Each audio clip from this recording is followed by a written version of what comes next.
Yeah, guys, we're going to talk about corporate valuation and stock valuation. So our focus in the chapter will be valuing common stock using different models and also how to value preferred stock. The concept that we used earlier is the value of operation is calculated or is estimated by discounting the future cash flow. The same approach can be applied here to value common stock where dividends are being discounted.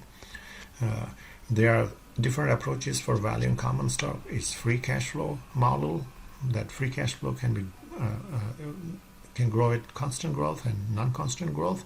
Similarly, another model is dividend growth model with a constant growth and non-constant growth in dividend could be 9%, 12%, 15%, and third is using multiples of comparable firms. We'll see each of them in detail. When we talk about free cash flow valuation model,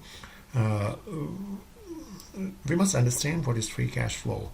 That is the cash flow available for distribution to all of a company's investors, and that is generated by company's operations. And you're discounting the free cash flow with the weighted average cost of capital, that is return required by all of the company's investors. And this is the value of operation by discounting the future cash flow.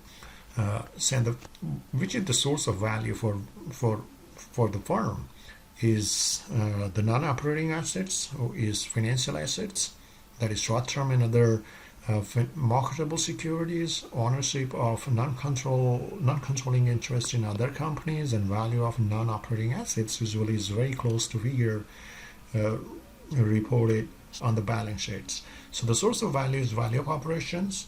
So the intrinsic value of the firm is value of operations plus short-term investment. And who are having claim on free cash flow is the debt holders, preferred stockholders, and any remaining claim that belongs to stockholders. So the intrinsic value of equity is the total intrinsic value minus all debt minus preferred stock. That is what is remaining is the value for equity. And the intrinsic stock price is the intrinsic value minus all debt minus preferred stocks. All right. So the value of operations is the present value of future cash flow discounted at weighted average cost of capital. So future cash flows can be constant forever, or it grows at a constant rate forever, or actually it grows at a constant rate. It's growing at a non-constant growth rate and eventually becomes constant growth, right? And this is how you can calculate if the cash flow is expected to grow at some growth rate. The future cash flow can be calculated by multiplying the previous year's cash flow with the growth rate 1 plus z. So this is how we calculate the future value, and we talk in detail about future value calculation in time value of money concepts when we talk about. So the constant growth, the value of operations is the future cash flow discounted at weighted average cost of capital, and further it is a kind of a growing annuity. So the value of growth, if further rearrange an average equation and solve it algebraically, you get this important equation that free cash flow divided by weighted average cost of capital minus the growth rate. So if G is less than WACC, then this component is less than 1. And what happens to the value of operations? You can see if the FCF are expected to grow at a constant rate of GL from time, and if GL is less than WACC, then PV of all cash flow from time 1 through infinity when discounted at WACC. So that is the PV of all future cash flows, right from time 1 through infinity when discounted at WACC. So it is discounted at when the free cash flows are expected to grow at a constant rate, then it is the free cash flow divided by the difference in weighted and growth rate and the growth rate. So when future cash flows are expected to grow at a constant growth rate of GL from time 0 and afterwards, and when GL is less than WACC, then value of operations now will be future cash flow growing at growth rate and discounted at WACC. All right. Yeah, this utilizes the time value of money concept. So if the free cash flows are expected to grow at a constant rate of this growth at time t, then you're discounting the free cash flow at WACC. All right. Similarly, at time 0, and this is the data you have. All right. Free cash flow in 24 million, this preferred stock and number of shares. How do you find the value of operations? The free cash flow, all right, the data that we have is 24 million is growing at 5% growth rate, and this is the value of operations NAV. All right, you can, if there's an expansion plan and free cash flows are growing at a non-constant growth rate, and these are the steps to be followed. So the first step is forecast expected future cash flow and calculate the annual growth rates for each year in the forecast. And step 2 is, because expected growth is constant after the horizon value, you can apply the constant growth model from previous sections to estimate the value of operation at the horizon year, and this is called the horizon value. And step 3 is create a full timeline with the free cash flows for each year up to horizon date, and then discount each cash flow. Let's understand with the help of this example. So this is the free projected cash flows in year 1, 2, and 3, and then free cash flow is growing at a rate of 5% after year 3. There is no change in WACC. And how to find their the present value or the value of operations. So free cash flows are forecast for 3 years in this example. So the forecast horizon is 3 years, right? Growth in free cash flow is not constant during the forecast, so we can't use the constant growth model. That's true. It's 10, 20, and 35. The numbers are different. It's not growing at a constant rate. All right. So this is how the timeline looks like. All right. So the growth becomes constant after the 3rd year. So free cash flow forecasted for 3 years. In this example, forecast horizon is 3 years. Growth in free cash flows is not constant during the forecast, so we can't use the constant growth formula. So find the value of operation at time 0. What you'll be doing is first find the horizon value. Horizon value is with this equation. Is also known as terminal value. So horizon value is year 3. So is free cash flow in the year 3 times 1 plus G divided by WACC minus Z. So that is 612.50. So this is the free cash value of free cash flow from the year 4 and beyond. And then it is discounted back to year 0. So we have this 3 cash flows and the horizon value. To find the present value, we just have to discount each year cash flow and the present value of horizon value. So that is the value of operation at time 0. So the PV of horizon value is PV of free cash flow beyond the explicit forecast. So the PV of horizon value plus the PV of the cash flow. So this is for the cash flow we have on the timeline, and this is the horizon value you can calculate. All right. So this is horizon value, right? So the present value with the same, the usual present value equation in time value, we use it. We discount with the weighted average cost of capital, right? And the horizon value is, the discount is this is how you get the horizon value, and then you discount the horizon value with the discount factor, the WACC. So that is the total value of operations. All right. And the stock price per share, the value of operations you have is 482.67. Then short-term investment, you subtract the debt and preferred stock from that, you get a value of equity divided by number of shares. This is the present value of stock. All right. This is how we get this present value of stock if you use the free cash flow. So the horizon value is the value for free cash flow from year 4 and beyond, and discount back to year 3. All right, this is what we've done.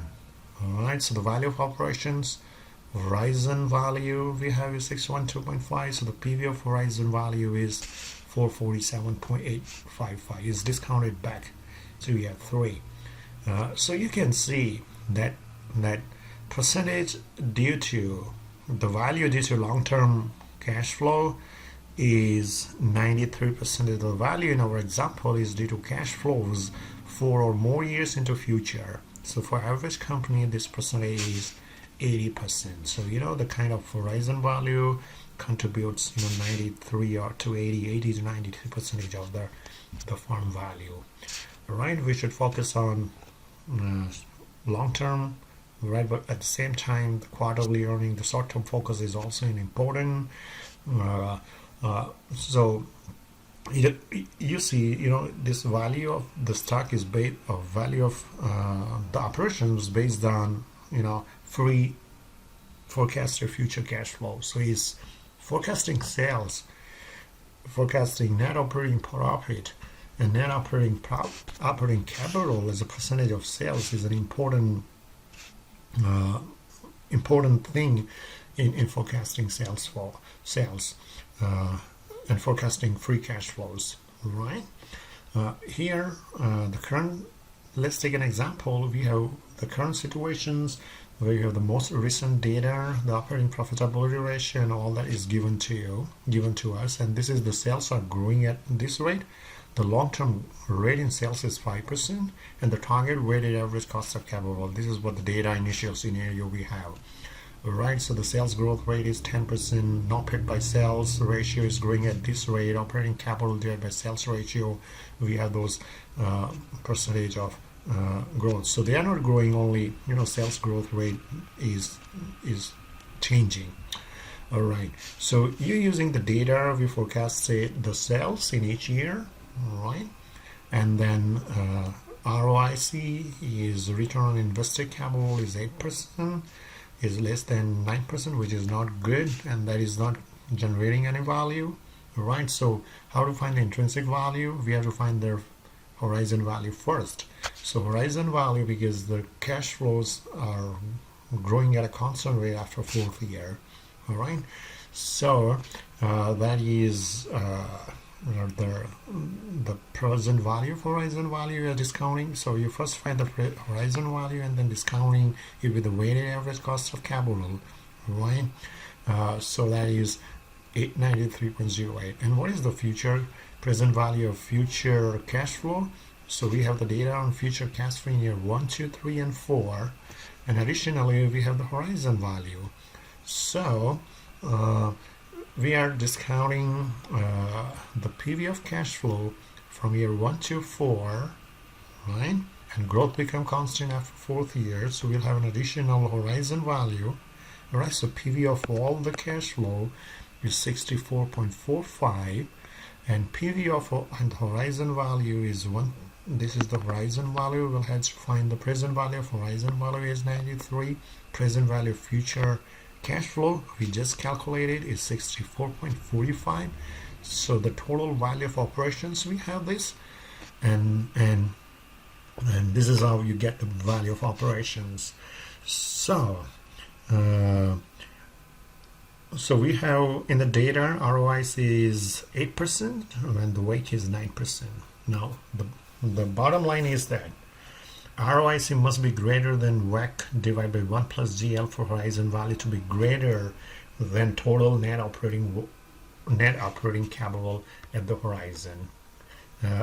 So if ROIC is less than WACC, probably is not creating value, right? So ROIC must be greater than this ratio for growth to add value. So we have an ROIC is 8, and you see here this ratio is 8.26. So ROIC is less than this, so the value of operations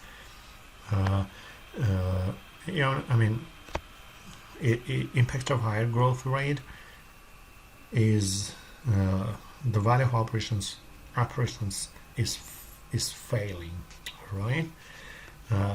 Higher operating profitability that increases ROIC. You see here ROIC is increased, so the value of operations also went up. Lower capital requirements increases ROIC, and this also increases the value of operations. So ROIC must be higher in order for the value of the firm to improve, right? So in this example also you can see operating profit and ROIC is much higher due to improvement in operations. All right. Okay. This is what their story suggests. ROIC is much higher due to improvement in operations. With a higher ROIC, growth adds substantial value. All right.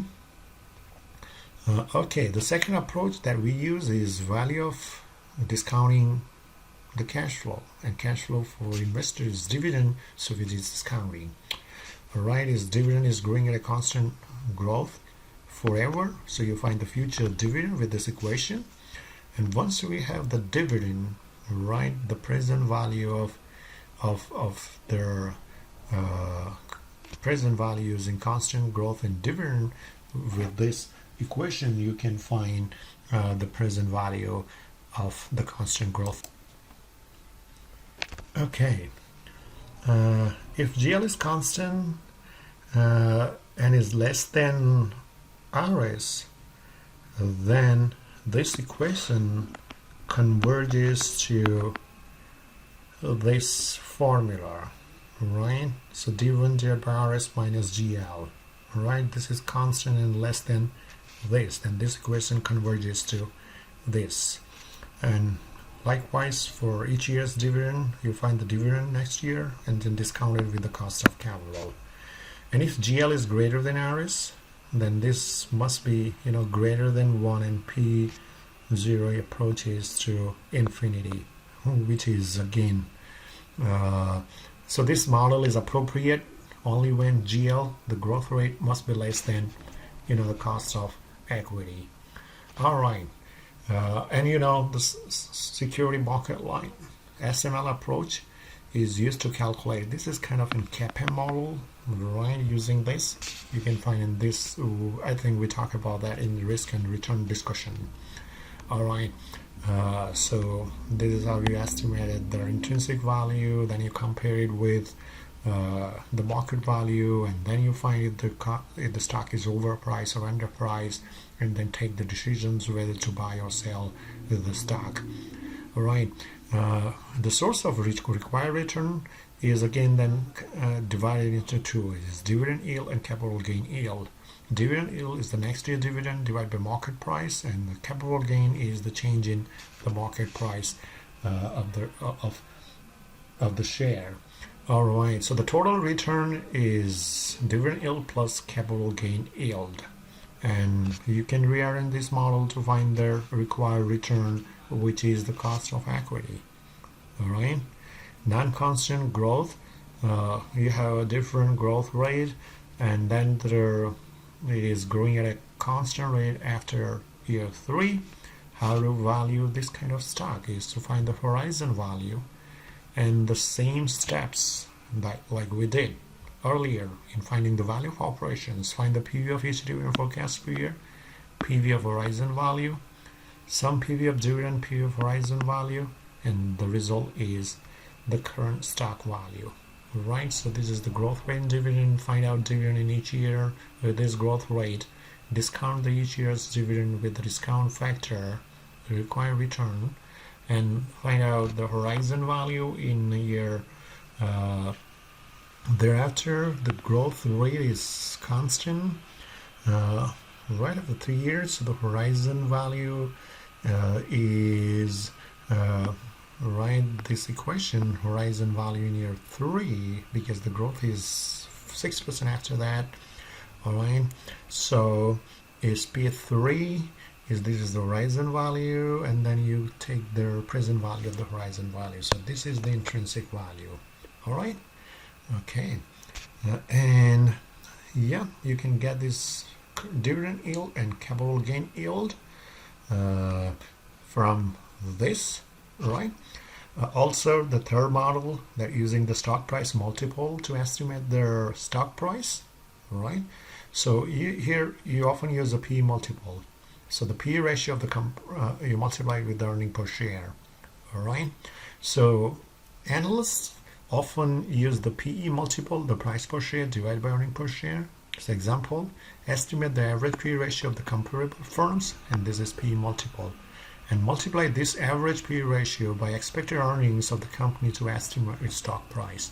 So you have comparable firms with 10, 15 firms, find out the average PE of the 10, 15 firms and multiply it with the expected estimated earnings of the firm whose stock price, intrinsic value, you are trying to calculate. All right. So the entity value is using PE multiple. You need an entity value, the market value of equity plus the value of debt. Pick measures such as EBITDA, sales, customers, etc. Calculate the average entity ratio for a sample of comparable firms. For example, value divided by EBITDA or value divided by number of customers. And then using the multiples, multiply the firm sales by V value of operations, right? The entity value by sales to get the projected, value of the firm or the customer ratio. So the result is the total value, and subtract the debt to get the total value of its equity and divide by this. So you have, the PE ratio multiple to find the present to find the market price per share. This is the value of, first you find the value of equity, then pick up the measure, pick a measure and find out the ratio and multiply, calculate the average ratio for a sample of comparable firms, and then multiply with the firm sales with the V sales or V customers or firm's EBITDA, expected EBITDA, to get the value of the firm. Then you subtract the debt or preferred stocks to get the value for shares, and then you divide by number of equity, number of shares to calculate the share price. But the problem with the market multiple is to find the comparable firms, right? Average ratio for a sample of comparable firms often is a wide range. All right, so how do you know whether your firm should be compared to the low, average, or high performance? Yes, that is the problem with this. So more appropriate models being used to value the stock's intrinsic value. Find out the intrinsic value of the firm is free cash flow and dividend model.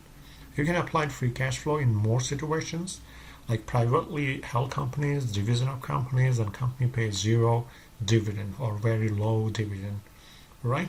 But the free cash flow require forecasted financial statements to estimate free cash flow, like we just seen earlier. Take more efforts to just forecasting dividend, and you just provide that is useful, right? That provides more insight to value drivers, right? Another another way the firm can raise capital is through preferred stock, which is a hybrid security. Similar to bond, in the preferred stockholders receive a fixed dividend which must be paid before dividend can be paid to common stock. And as you know, preferred stocks dividend can be, unlike bonds, without fear of pushing the firms into bankruptcy. Right, so that can be omitted. That's true. But how to value the preferred stock? This is the characteristics of preferred stock. The preferred stocks is kind of in perpetuity, and we had a in-depth discussion on perpetuity. To value the perpetuity, the present value of perpetuity is dividend divided by the required return. So the value of preferred stock, the intrinsic value of preferred stock, is dividend divided by the required return. So that is $30. Right, so that's it. And the summary, this chapter is a little tough, right, because it uses the different models, and we talk about the different models to value the firm. One is free cash flow, so you find the future cash flow, so the present value of future cash flow plus the present value of horizon value. So what is the horizon year? The year at which the cash flows became constant. So if the cash flow growing at a constant, so if the cash flow becomes constant at year 3, then 30 year is the horizon year. So you find the horizon value, then find the present value, add those values to find the value of operation. Then you subtract the debt and preferred stock to get the value of equity, and then divide by number of shares to get the intrinsic value. Second is dividend growth model. Similar approach is being applied, but here the cash flow is in the form of dividend. And third is a preferred stock, where you are valuing the preferred stock with this equation, dividend divided by the required rate of return from preferred stock, you get the value of preferred stock. That's it from my side. Thank you. Have a great day.